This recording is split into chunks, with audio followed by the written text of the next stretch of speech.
My fellow Barbadians, this evening I want to talk to you about the preparations that are being made by the Ministry of Health and our partners to make the health sector ready to respond in the event that a case of the Ebola virus disease reaches our shores. As you are aware, on August the 8th, the World Health Organization declared the Ebola outbreak in countries in West Africa to be a public health emergency of international concern. This declaration precipitated an intensive period of preparation to ensure that the necessary measures are in place to respond to this threat. Barbados' Ebola preparedness has been elevated to the highest level of government and is being closely monitored by the National Security Council, which is chaired by our Prime Minister. Our preparations started in August with the development of an Ebola procedure manual that sets out protocols for training, surveillance, screening, infection control, contact tracing, the handling of human remains, and other critical issues that must be addressed. Large-scale training and sensitization of our healthcare workers and administrative staff, as well as our partners from other government sectors, the private sector, and civil society were also conducted in August.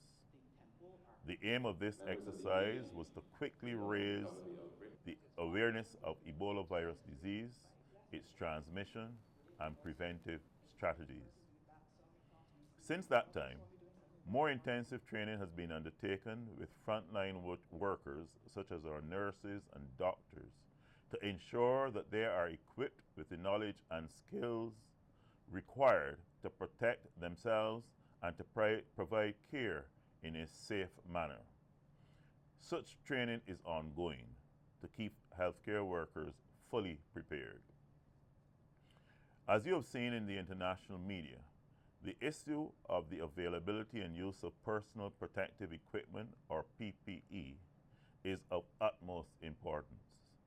The Ministry of Health has on hand an ample supply of PPE, with additional supplies on order and expected to be received very soon. The Ministry is continuing to monitor the international situation, and there is coordinated response between the Ministry and personnel at the air and seaports.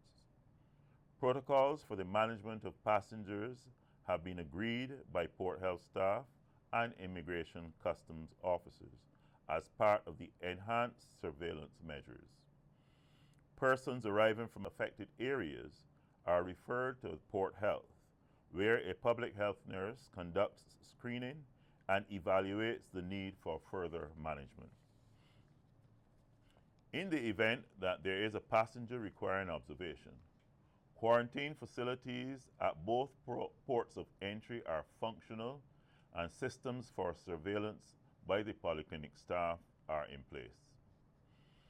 The Emergency Ambulance Service has developed an Ebola protocol, which has also been discussed with private sector ambulance services who have agreed to collaborate with the Emergency Ambulance Service, utilizing the same protocols and standards.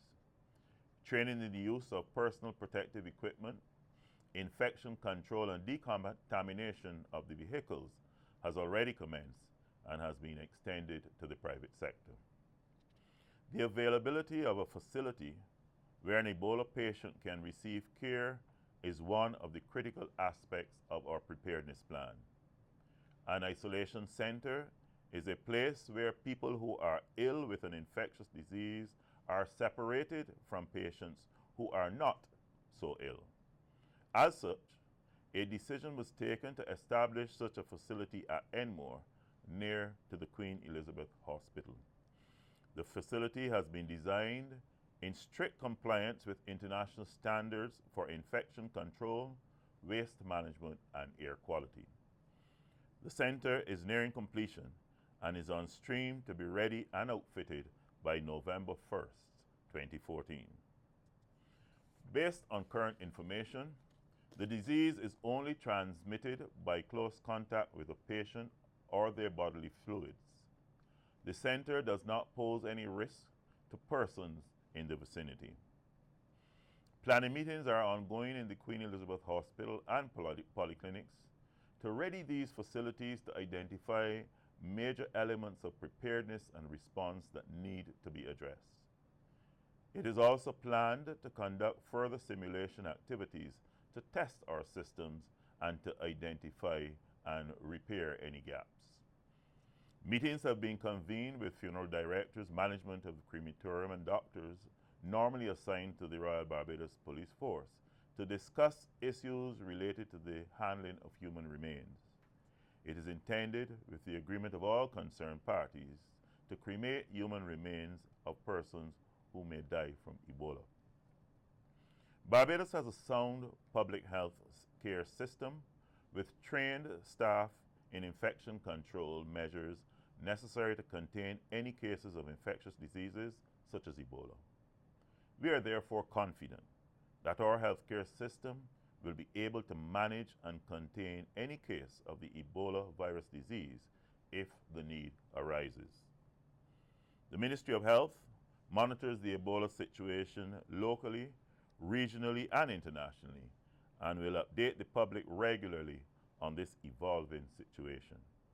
To this end, the Ministry will establish a hotline to enhance communication with the public and will ensure that the public is given all relevant information about Ebola through our public awareness campaign. My fellow Barbadians, my ministry is hard at work as we take the necessary steps to keep our country safe. The Ministry of Health will continue to consider your comments and your concerns. Members of the public are reminded that non-essential travel to the affected areas should be postponed until the situation improves. However, if you travel to Barbados from an affected area, monitor your health for 21 days. Call your doctor immediately if you develop symptoms. Tell the doctor about your recent travel and your symptoms before you go to the office or emergency room. Advance notice will help the doctor care for you and protect other people who may be in the office. I urge you to give us your full support. Thank you.